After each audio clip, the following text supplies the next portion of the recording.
Sancho to score. No mistakes this time. That is a rocket. Royce and another fantastic goal by Marco Royce. Haaland's volley is beautiful beyond compare. Jetzt kommt das Wunder von Dortmund. Foulspiel von hinten an Götze. Needs to lay it off. We're going to shot away. Oh, what a goal! Welcome back to Dortmund Dispatch. Today I'm joined by Joey. How are you doing?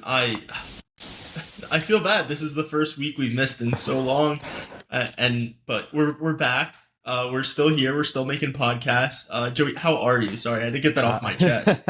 All good. I'm doing pretty well. A little tired. Fresh off a long trip to the UK. So as like my fellow hosts, I think we've all been pretty busy the last few weeks, but we're back at it now. Joey, do you want to tell them what you were doing? Because actually, it seemed pretty cool. We haven't gotten a chance to fully talk about it, but it seemed like you had a great opportunity. Yeah, I did. It was I had a lot of fun. Went to Oxford, England, and stayed at St. Hugh's College, where I did a little bit of studying, a little bit of a writing workshop, and also gave a lecture about AI and how we can. Should say AI and the skills that we can use in our creative writing to not just combat AI, but compete with it and write better than it. Because everyone's getting too reliant on ChatGPT, so watch out for that. It's a very interesting conversation to have, but we're here to have an even better one, as Borussia Dortmund a week ago defeated Union Berlin 3-0 at home in the first home game of the season.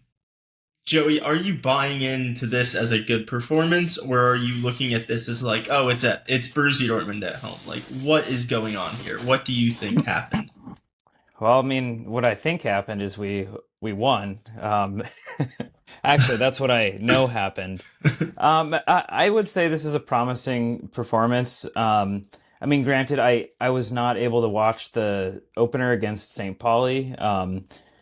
Some dumb UK TV regulations prevented me from using ESPN while there, so that's always fun.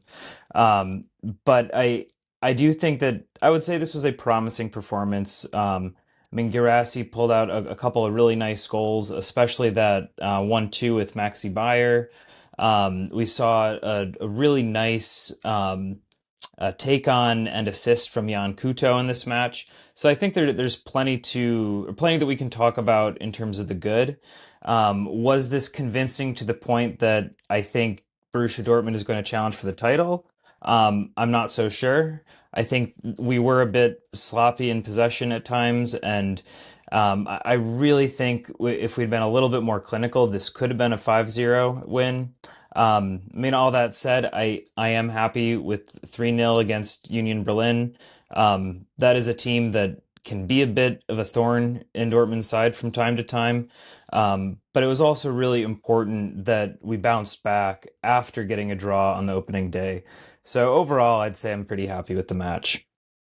Yeah, I mean, there's not too much to criticize, but this is an Union Berlin team that, like Dortmund, I think is a little bit up and down in terms of their home and away form. Like, there is a distinction for them as well that I think is worth a mention. And I just feel like this is kind of how Dortmund's home matches, maybe not away matches, but their home matches against Union Berlin pretty much always go, because at home, Borussia Dortmund are a bit better, and away, Union Berlin are a little bit less adventurous, and that just gives Borussia Dortmund so much freedom that it's almost like they don't get out of second gear, but they're still able to dominate the match, because when Union decide they're just going to stay in that low block that they have historically always played and not come out, it makes things very easy for a team like Borussia Dortmund. But we did see a slightly more attacking lineup in this one, if I remember correctly. But yeah, I thought this was a fine performance. I could give you a bit better analysis, but I was having some fun in Brooklyn, and I would like to thank the Brooklyn Barusin for having me. Much appreciated. Didn't let them know that I'm a famous Borussia Dortmund podcaster, but it was fun seeing how other people that are not in my like little DC fan group bubble kind of talk about the match. There was a lot of like Jan Koto believers, and I'm still not there personally. But let's talk. Are we going to talk about him in our as our star of the week? Because like I wasn't. Um, can we talk about him now, Joey? Or Sure, I'm good talking about him now. I was not going to put him down as my star of the week, and while I wouldn't say I'm convinced that he's the right player in this position who is going to be a star, I will say that I think that this is a better version of Jan Kuto than we saw last season. And I don't necessarily think I mean, he's not a traditional winger, but as a wing back or kind of part of this like midfield of five, we're seeing him up on the wing a bit. And I mean, that take on again, I mean, I guess was it a take on it? I'm trying to think the play right before his assist where I mean Kuto just sort of passes the ball around a Union player to himself basically. And that's the kind of sprint that I think is really promising. And I'd love to see more of that from Kuto. I still get a little bit concerned just because he's a really small guy. Um, and if he's going to be in positions where he's trying to wrestle his way into the box with the ball, I do get concerned that he won't be as successful in that. But what are your thoughts, Eli? yeah, so there was a moment where he like kicked the ball past the player, and then tried to like run after. I think it was Robert Skov, and he kicks the ball past him. He goes shoulder to shoulder, and it looks like when you have like you're at a youth camp, and like the little 5-year-olds play against the youth counselors, and Jan Koto got shrugged aside very very easily trying to do that. I've talked about that type of move from him on this podcast before, and it's just never worked for him, I feel like. But then later in the match, he started figuring out that he could get around him, not by just taking the ball past him and trying to run around the guy, but trying to essentially be a little bit trickier, like bait him in and then get him with that step over. And I think he won a free kick out of it, as well as getting free for the assist. And like that's something that he needs to learn, is if you are going to be innately disadvantaged at soccer, that doesn't mean that you're not going to be able to be successful, because you're going to have like size isn't necessarily a disadvantage in this game, and I think that's a great thing about it. Jan Koto needs to learn a bit better how to get around some of those things. And like in this match, he did. And if he's able to do that a bit more in other matches that are a little bit harder, I think that would be very good. I think it was almost like we had so much space that he was able to like benefit from that. And that's like the way Union plays, like that gives it to us, or they give us a lot of space to play in. But I just don't know how sustainable this Koto performance is, to be honest. Yeah, I mean, I think for that one, time will tell. I mean, we're so early in the season right now that, I mean, I think we're going to see much more from him. And I mean, it might be a different conversation in a couple of months, but right now, I'm at least, I'd say a little bit excited to see what Jan Kuto can do in the coming weeks. I'm optimistic. Yeah, I mean, I'd like to be more optimistic, but like last year I was so optimistic, and this year I don't have it, Joey. But let's hear Niko Kovac's quote on Aaron Anselmino. He said, "Sensationally good. As long as the strength has lasted, he is physically in top shape. But if you have no continuity, cramps come up after 70 minutes. He has left a very, very clear impression. Very confident, very strong in a duel.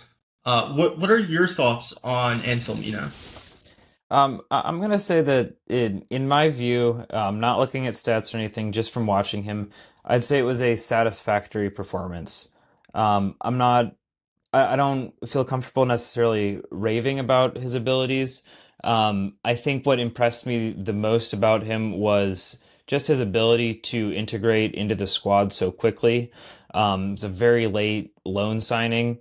And I mean the fact that he was starting so soon over like a Julian Rierson, again, not really the best position for Rierson, but Rierson's been with the squad for a couple of years and knows his teammates better.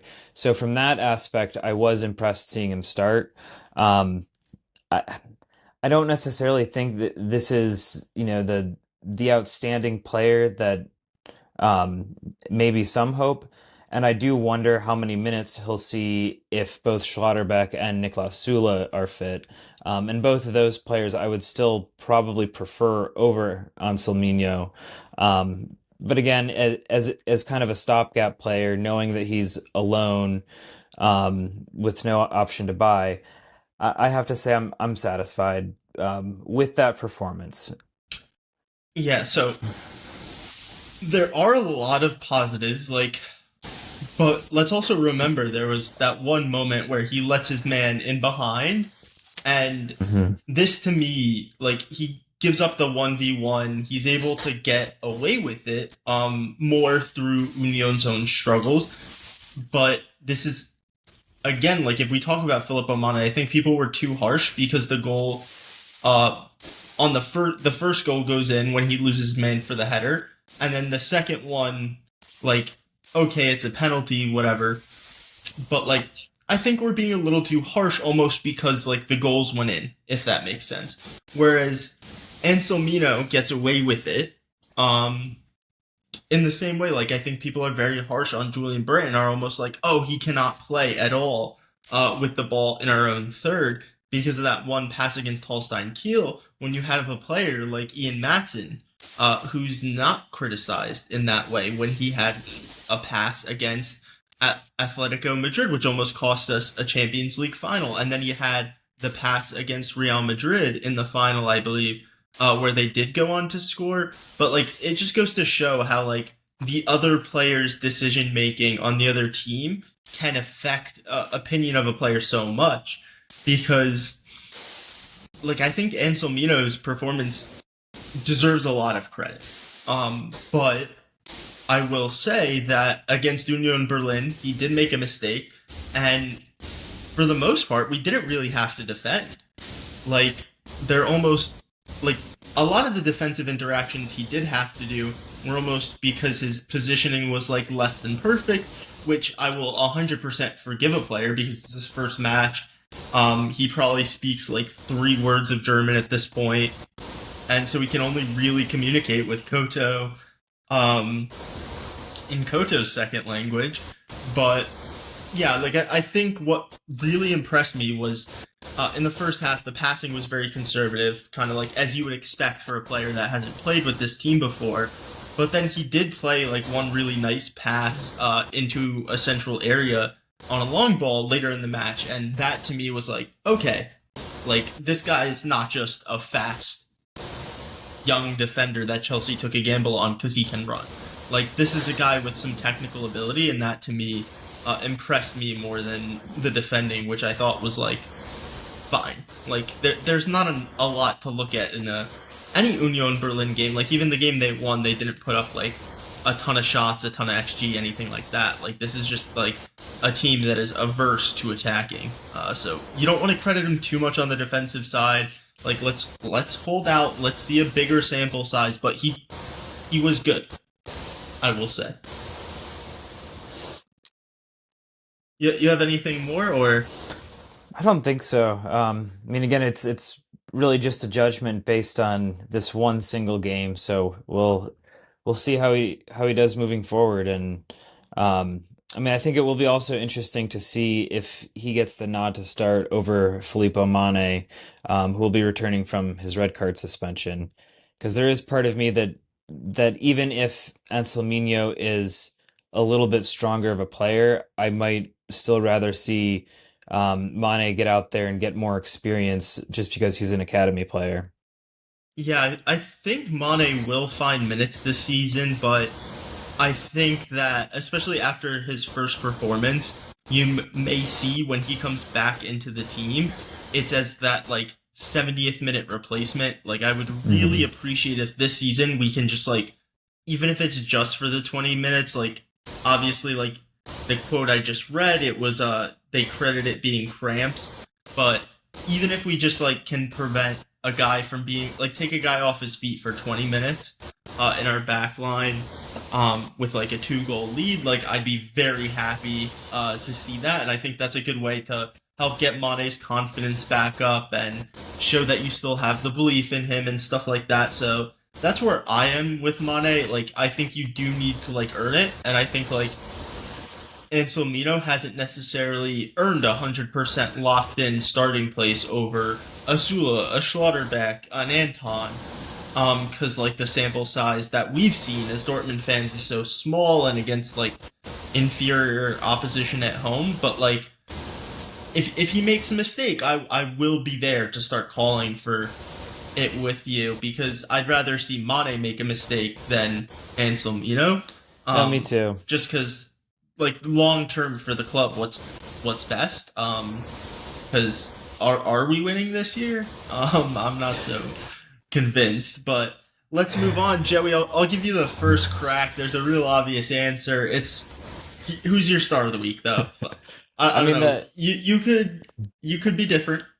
I'm going to be different because I know the obvious star is Girassi with the brace, but perhaps a little unconventional. I'm going to give it to Valdemar Anton. I really think he's been doing a good job shoring up the defense. Really impressed by him at the end of last season after Schlotterbeck's injury, but also really glad to see him essentially step up this season again. And I thought it was a pretty solid performance. I think he barely missed a pass. I know plenty of back passes and such.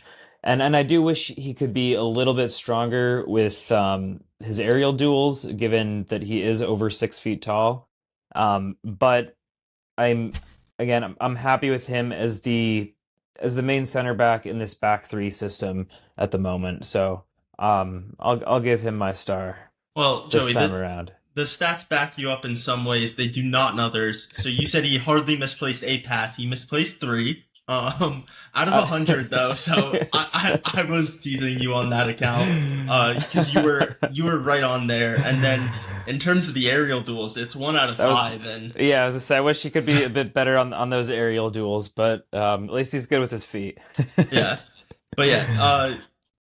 Like, the long passing at Stuttgart was kind of there, and it's not been at Borussia Dortmund, which is interesting. But that is almost in this central role, he's kind of doing some of that, like, a lot of the tempo work that you would really want your 6 to do.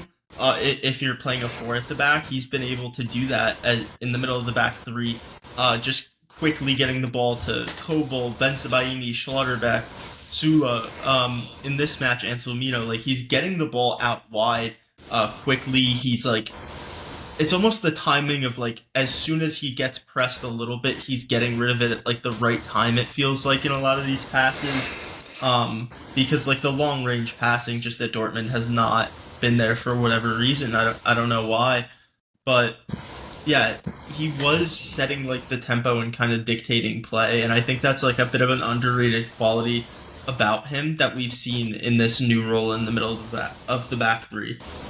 So my star of the week, I'll go with the obvious guy. I think, like, at some point, like, people are saying, like, oh, it's the Girassi do everything show. I really don't think that's the case.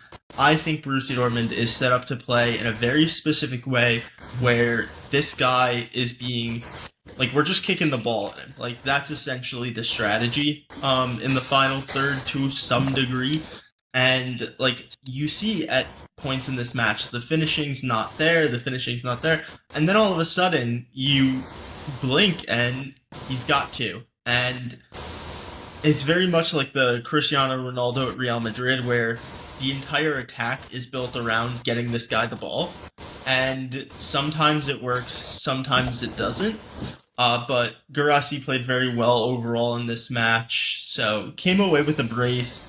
There's good things. Is it necessarily my favorite style of football to watch? I think you've picked up on that it isn't.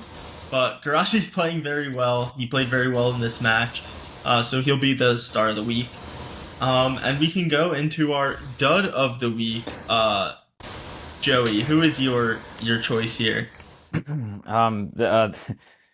This week's duds are a tie between Sebastian Kiel and Lars Ricken, and that's mostly because I mean abroad I'm like waiting patiently. What are these guys going to do in terms of transfers? What's going to happen? What's going to happen? I keep looking, and like what do we end up with is uh, like a bunch of like the Premier League overstock players who aren't quite fit enough to play. And I'm like, okay. I mean, honestly, Anselmino to me makes the most sense, and I'm usually not the biggest fan of a loan with no obligation. He's at least fit, Joey. He's fit, and he's the stopgap because Sula and Schlotterbeck are both injured, and Sula's contract is up at the end of the summer, so or at the end of this season. So I mean, it makes sense that we'll pursue a more permanent center back next summer. If we want another 10, is Chukwuemeka the right player? If Brandt gets injured, is Chukwuemeka going to starting in the 10? I don't think so, because I don't think he's going to be fit enough. I just don't think we'll play at 10 at that point. Like. And then Fabio Silva, I mean, he's admittedly a player I've not watched very much of, but everything I keep reading and hearing is about how he's a big flop for the Wolves. And I'm just like, is this the backup striker that we want on a long-term deal? Again, I don't know, but I'm not necessarily convinced by how the kind of deadline day transfers went. Joey, when he was 17, he was exceptional. He's now 23. He's had one good season since then. I don't know why you're not higher on the guy. No, he also had a good he had a good injured. He had a good 6 months in the Netherlands. Were a third of his appearances starts? Yes. The other 2/3, like, we can pretend they were starts, and then his campaign would look a lot better if you don't look at important things like total goals, total minutes played. You could ignore those things, and then it's a bit of a better value for money signing. Instead, you're looking at a guy who's like had one good season at age 22 in La Liga, but no. Well, I actually do think that Fabio Silva will be fine. Not great, not necessarily good, but I think like his median outcome is fine. I'm hopeful that he'll be kind of like a Paco Alcácer situation where he'll be a prolific goal scorer from the bench or something like that, and maybe he gets sold on for twice the value in a couple seasons. We'll see. Of course, in order to get any goals or make an appearance from the bench, he's got to be fit, and I believe he's going to be out at least another month right now with an recurring adductor injury. So we've got some time till we get to see him. Well, don't you just love a recurring leg injury in a signing? That's great. That just warms the heart. That Borussia Dortmund loves it. Sebastian Kehl thinks that Moneyball is when a player is not fit and you sign them for one less million euros. But we have other topics to talk about. Who's your dad? Oh, sorry. I'm trying to dodge because I don't want to do it to this player. This isn't necessarily the worst player on the pitch for Dortmund by any stretch of the imagination, but this is the worst performer by my standards for that specific player. So, like, Sabitzer, I think, may have performed worse. I'm very open to that argument. But, like, my standard for Sabitzer is a lot lower than my standard for this player. And this is 2 weeks now for this player. Is this partially because I had them start back-to-back weeks in fantasy and they did not provide me anything? Potentially, in part. But overall, Daniel Svensson, um, last year, the creative stuff, getting in the box, he did these things. He also contributed like a decent amount of tackles and interceptions per game. He contributed in the final third. He took corners. Like he did lots of things that really helped the team.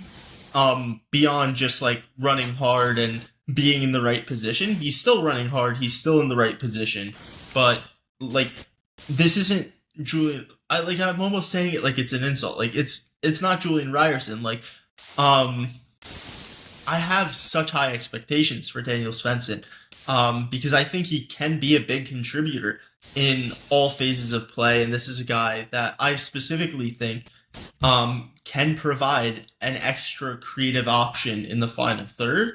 And he hasn't really done that this season. He's not getting on the ball a lot. I don't know if that's a tactical thing or what's going on there, but like I need to see him get on the ball more in the final third. This is a guy who can do pretty much everything on a football pitch. That's how talented I believe he is. And so he's my dud of the week, not necessarily for like a terrible performance, but for only giving me like a 6.5 out of 10. When I think he's a 7.5 out of 10 every single game type of player, I'll give my dud of the week to Daniel Svensson, even if it hurts me a little bit to do it. Like he has not put a foot wrong. I want to say that, but my standards for him are so high, based off everything I've seen him do in a Borussia Dortmund jersey in the last 8-9 months.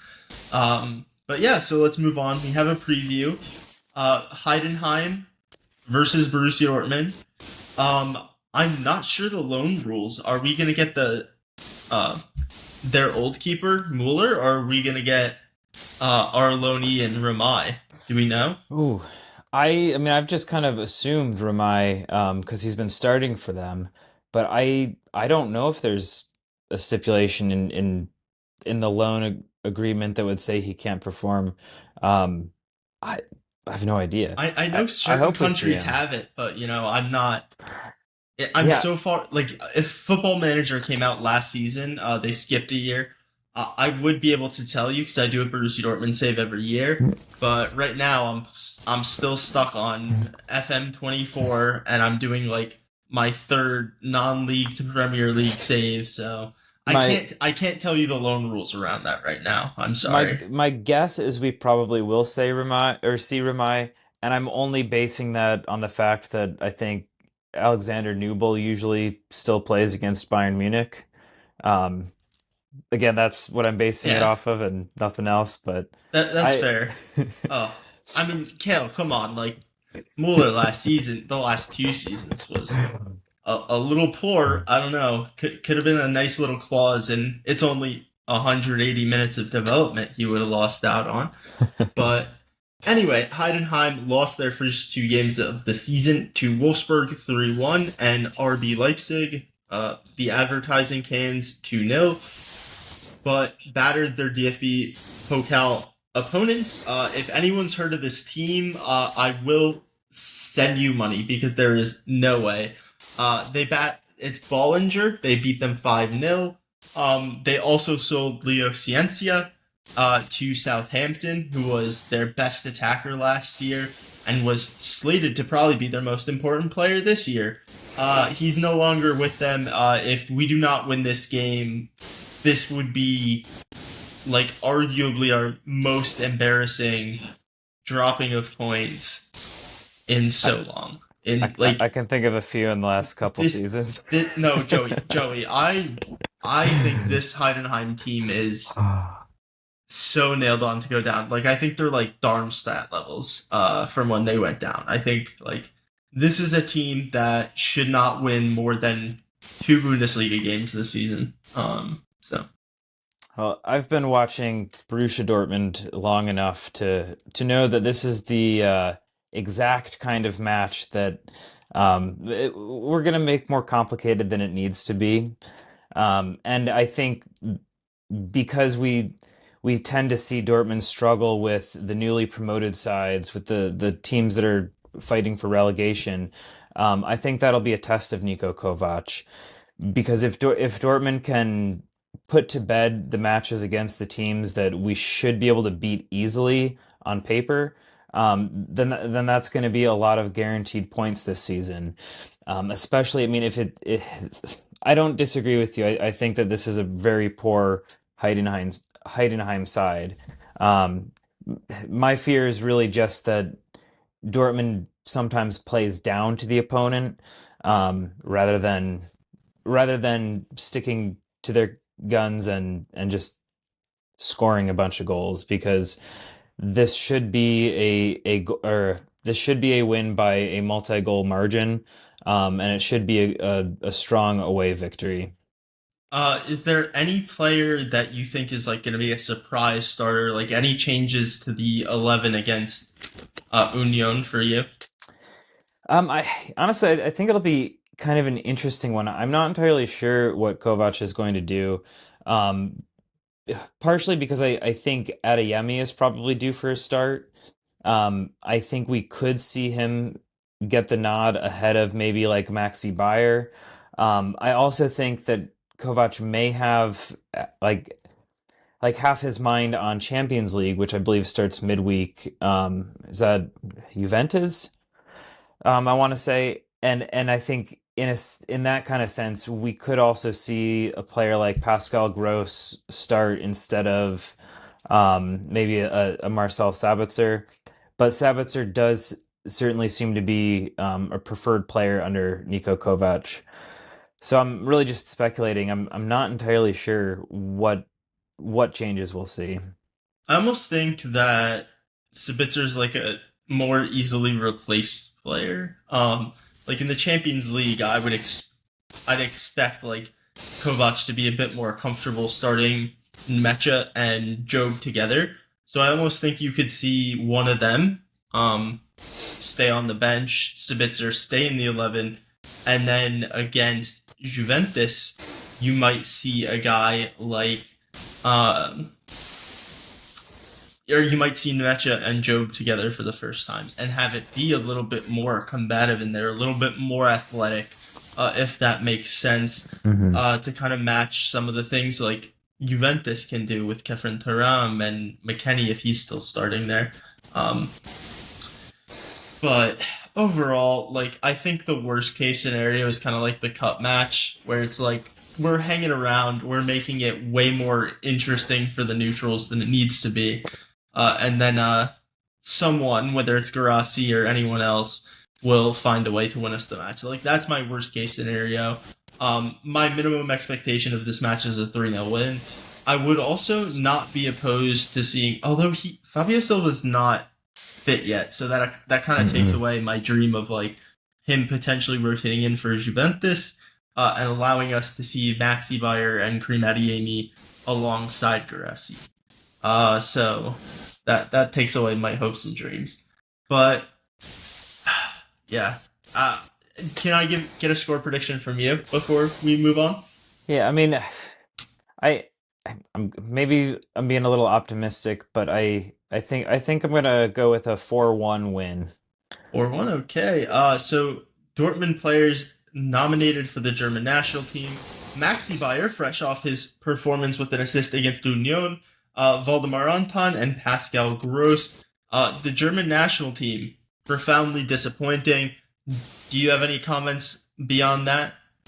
I mean, we're Americans calling the German national team. I haven't watched the U.S. men's national team game since Pochettino got appointed. I'll Oh, put it that way. I had no faith.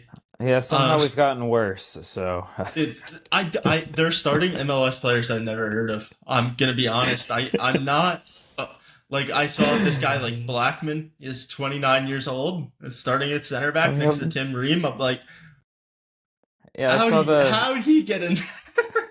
I saw the nominations for the U.S. team, and I was just like, I don't know who half these people even are. Like I don't I'm disillusioned.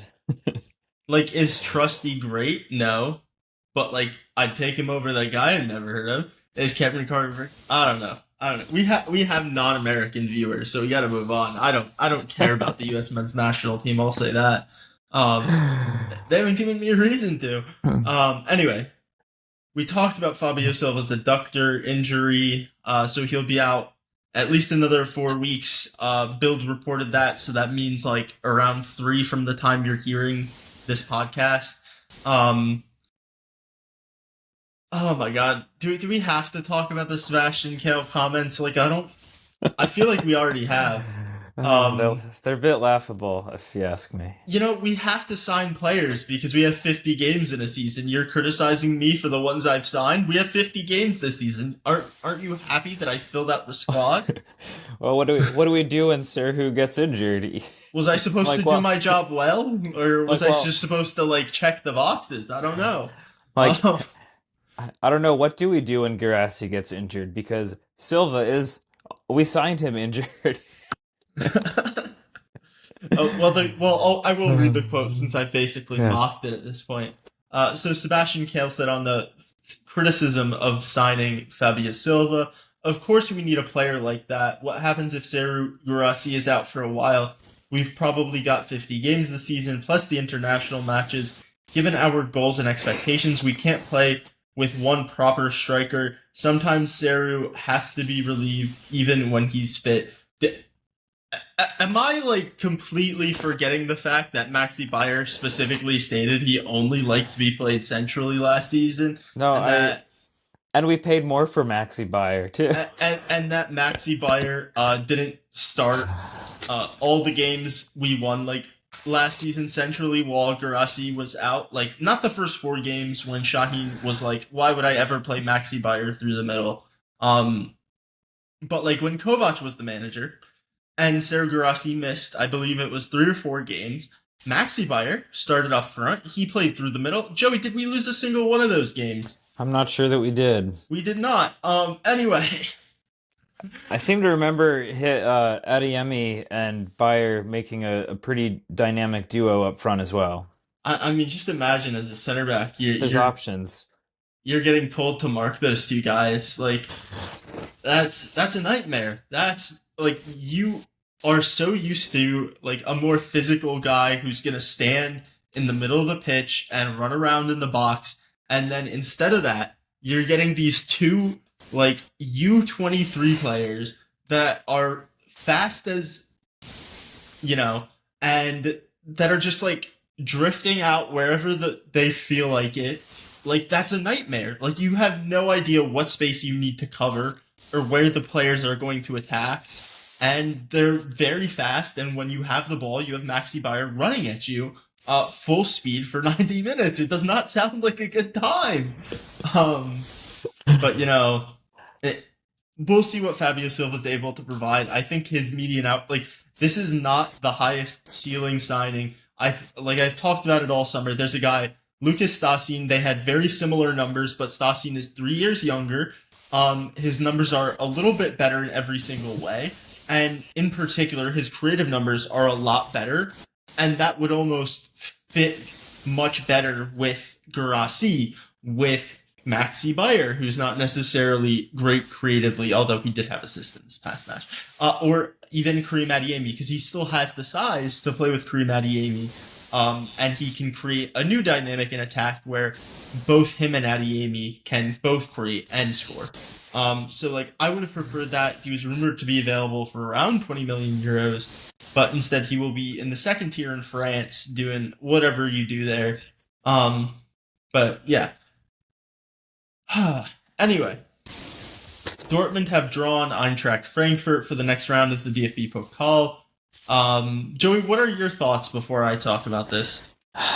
I mean, it's not a great draw from a Dortmund perspective. I mean, I think, I mean the way I like to think about these sort of randomized draws is that I mean, if you're going to make it to the final, every team's going to have to get past a couple of tough opponents and put in a couple of really good performances. And unfortunately, we've drawn Frankfurt in the second round, and they're a squad that I think is really well managed. They've won their opening 2 games of the Bundesliga season, and I very much think that this is a squad that will be challenging for the top 4 in the Bundesliga table this season. So And I think it's also away from home, so there aren't a lot of positives to take from this. Other than that, I think historically Dortmund has beaten Frankfurt more often than not. Um, but again, away from home, anything can happen on these cup nights, and uh, I'd feel a bit more confident if we had pulled a second tier squad, or even like We struggled an against one last Augsburg's. time out. That's true. That's true. But I mean, I would like to see Dortmund get past like the second round of the cup. It would be nice to have three competitions for the majority of the season. Yeah, absolutely. But at the end of the day, if you're going to win a competition, you're going to need to beat good teams. Yep. And if you can't beat a good team, then it's better to get it out of the way early.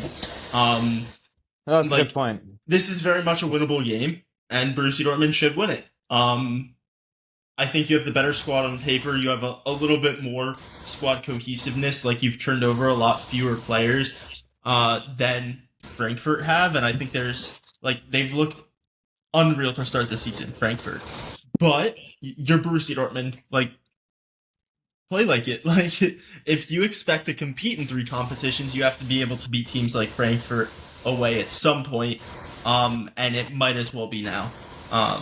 So And Niko Kovac is, I mean, as far as being a cup coach goes, I mean, he has won the DFB Pokal with multiple teams. So from that perspective, he at least is more than familiar with the competition.